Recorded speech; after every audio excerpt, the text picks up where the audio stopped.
నమస్కారం. Yes news సమాహారానికి స్వాగతం. నా పేరు విశ్వనాథ్. కాకా సేవలు మరవలేనివన్నారు పెద్దపల్లి ఎమ్మెల్యే చింతకుంట విజయరమణారావు. స్వర్గీయ కాకా విగ్రహానికి పూలమాల వేసి ఘన నివాళి అర్పించారు. మాజీ కేంద్ర మంత్రి, అఖిల భారత కాంగ్రెస్ కమిటీ సీనియర్ నాయకులు గడ్డం వెంకటస్వామి కాకా వర్ధంతి సందర్భంగా పెద్దపల్లి జిల్లా సుల్తానాబాద్ పట్టణ కేంద్రంలోని వారి విగ్రహానికి పూలమాల వేసి ఘన నివాళులు అర్పించారు పెద్దపల్లి ఎమ్మెల్యే చింతకుంట విజయరమణారావు. ఈ కార్యక్రమంలో పెద్దపల్లి జిల్లా గ్రంథాలయ సంస్థ అధ్యక్షుడు Anthati Annayya Goud, Sultanabad market committee chairman Mirapala Prakash Rao, Gajula Rajamallu, Sairi Mahender, Abbayya Goud, Ravi, Sajjath, Congress party నాయకులు, కార్యకర్తలు తదితరులు ఉన్నారు.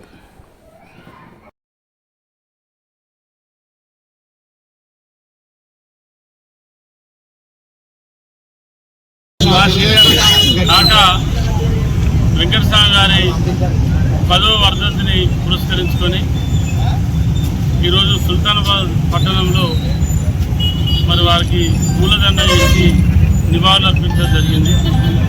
ఈ కార్యక్రమంలో పాల్గొన్నటువంటి కాకా వర్ధంతి జరుపుకోవడం నిజంగా కూడా మనందరికీ ఒక రకంగా బాధాకరమైన, మరి వారు చనిపోయి వారికి 10వ సంవత్సరం, మరి 10వ వర్ధంతిని పురస్కరించుకొని మరి వారు ఈ పెద్దపల్లి పార్లమెంటు నియోజకవర్గంలో మరి 3 సార్లు ఎంపీగా, కేంద్ర జౌళి శాఖ మంత్రిగా, మరి అనేక పదవులు చేపట్టి కేంద్రంలో, రాష్ట్రంలో కూడా శాసనసభ్యులుగా, మరి మంత్రిగా పనిచేసినటువంటి చరిత్ర ఉన్నటువంటి ఒక గొప్ప దళిత నాయకులు.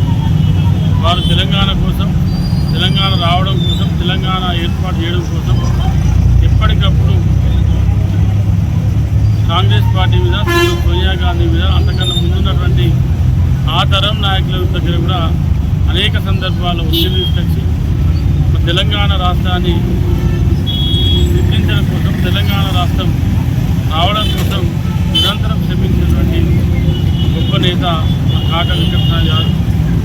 తప్పకుండా మరి వారు ఈరోజు మన మధ్యలో లేకుండా వారు ఆశయాలు కొనసాగించడం కోసం ప్రతి కార్యకర్త, ప్రతి నాయకుడు కృషి చేయాలని చెప్పి మరి వారి కుటుంబ సభ్యులకు కూడా మన ఎంపీ వంశీ గారు కానీ, వివేక్ గారు కానీ, వినోద్ గారు కానీ, మరి వారి కుటుంబానికి కూడా ఆ దేవుడు మంచి ఐశ్వర్యాన్ని, మంచి ఆలోచన విధానాన్ని, అదేవిధంగా ముందు కూడా మంచి రాజకీయ, మంచి భవిష్యత్తు చేయాలని చెప్పి మనస్ఫూర్తిగా